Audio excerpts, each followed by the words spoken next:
сюда приехали из далекой Германии, следят за всеми этими происшествиями, за всем, что произошло в последние месяцы на Украине.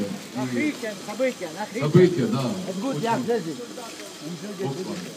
И я очень в тревоге из-за всего этого, как многие у нас тоже на родине, на моей. И мы все боялись, что, конечно, это все подведет, может быть, к новой войне между двумя братскими бывшими странами, Россией и Украиной. И поэтому я писал маленькую песню, которую я вам хочу показать. Мне эта симпатичная молодая женщина помогает. Она совсем новая, но я хочу именно на этом историческом месте, здесь, в Киеве, на Майдане, ее спеть для вас. И подождем. Добрый день. Называется она «Не стреляйте своих братьев».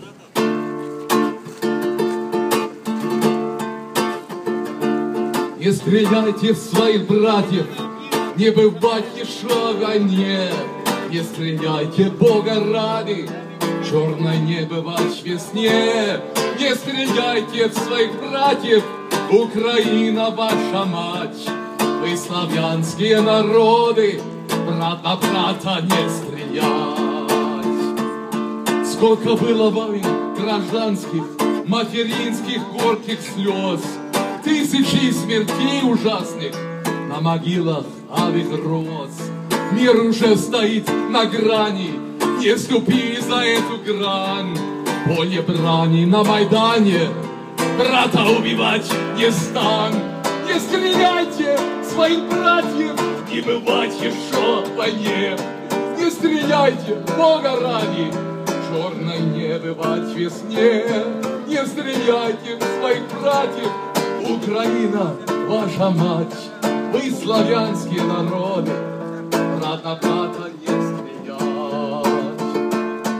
Ведь никто пока не знает, кто здесь друг, а кто там враг. Под одно идите знамя, поднимите мирный флаг. Ты солдат, ты под приказом, сердце голова имей.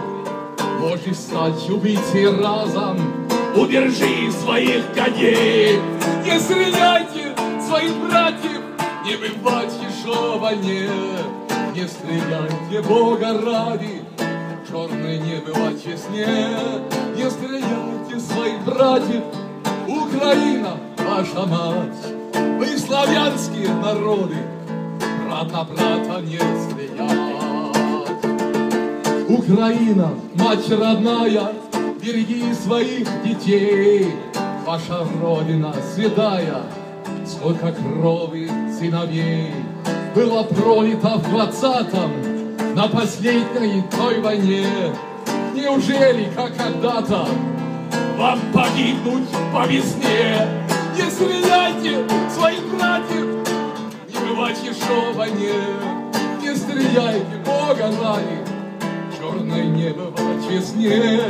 Не стреляйте своих братьев, Украина ваша мать.